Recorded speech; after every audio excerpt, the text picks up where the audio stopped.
Hi, I'm Ashley Adamson, and we're going to talk about self-preservation. I've tried to say this in a million different ways, and this is like the fourth time. So I'm just going to freestyle it and see where it goes, because that's always the best way. If you're into deep dives, personal development, and kind of some spontaneity as we kind of feel this out, this is the kind of video for you. This channel is really about overcoming all of the things that you can face in your transition, or if you're not transitioning, just what we face as a human being from a trans perspective. So with that, let's jump into self-preservation. So where do I start?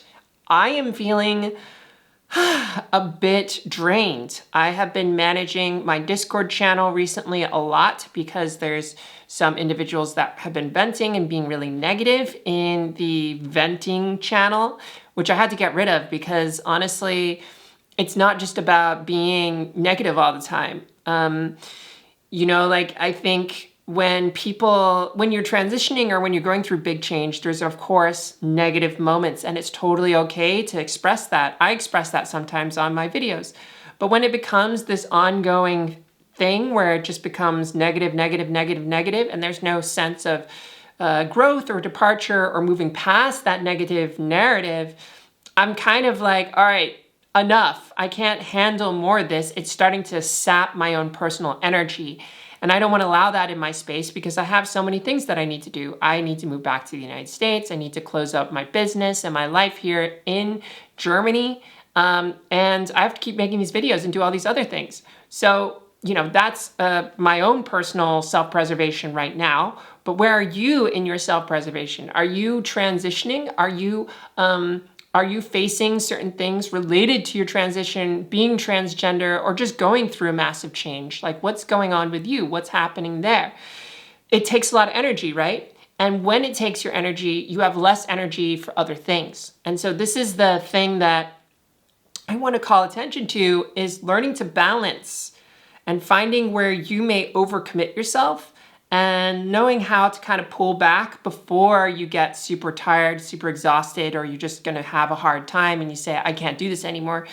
I was laying on my bed today and going, oh my God, like, how am I going to do all of these things? I feel so drained from all of the work that I've just recently put into the Discord channel.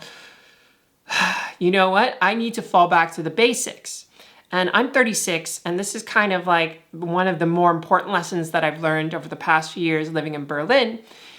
It's all about how you understand yourself, and it's all about how you manage yourself. And the managing of yourself really starts to take form as you start to understand yourself within a certain context. Now, as you grow and develop as a teenager into a young adult, you're going through so much evolution that it may be a little hard for you to solidify an opinion of who you are and how you are. But as you get older, you don't change as much. Now, I mean, I changed 3 years ago, or maybe 4 years ago when I transitioned, and that was a massive change. But I'm at that point now where the problems aren't transitioning so much as they are entrepreneurial pursuits, making videos, doing work, traveling across the world to another place. All of these things are different problems, but they're the same problems in a nutshell, which is, how do you make sure that you don't get burnt out on the stuff that you do? How do you make sure that you are able to feel good in the stuff that you do? When I worked on the Trans Lifeline, this was probably the most important time that I really need to learn self-preservation, because you deal with people who are really like talking about ending it all. And can you imagine how much energy emotionally that would be for you, especially while you're transitioning to help someone who says, they don't want to exist anymore. Like, putting that energy out there, first of all, is important to like help them, but you have to take a step back and know where your boundaries are. So I kind of want to ask you this question. Where are your personal boundaries that you're aware of that sap your energy too much, that you feel like you give yourself away? And when you give yourself away, how do you cope with that? What are some of the thoughts and the mechanisms that you use to try and cope and work through that?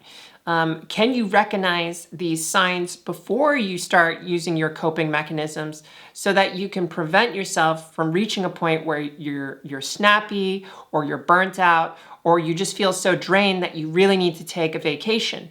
You know, those moments where you're like, I need a break. I really need to take a massive break. Perhaps that's you getting to a point where you've pushed yourself too far.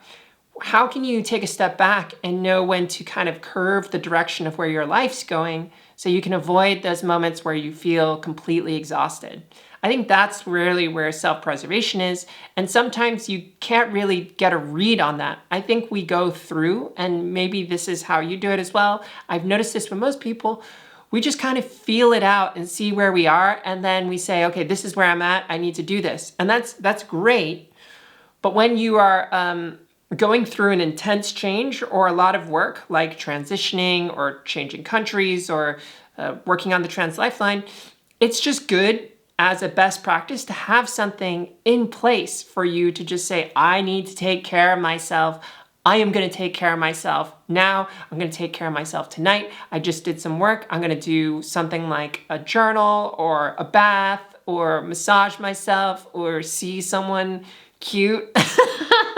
You know, just like whatever is going to help you work through the regeneration phase to find those places for you. And I guess this is the question I really want to ask you is what gives you a sense of self-regeneration? What gives you a sense of self-preservation? What makes you feel safe? What makes you feel good again? What makes you feel so refreshed that you can go out into the world and do a better thing? You know? So, yeah, I guess I'll end it there. Like, I just wanted to ask you these questions to get you to think about this stuff because it's super important. And as you go through your changes and as you focus on these kinds of things, it's really good to ask yourself, how do you take care of yourself? What kind of things can you put into a routine to take care of yourself? And where do you draw the line? So with that, I'm going to close. This video has been brought to you by my patrons. Thank you so much for supporting me. If you want to join my Discord group, you can check out that link below. And I'll see you in another video soon. Bye.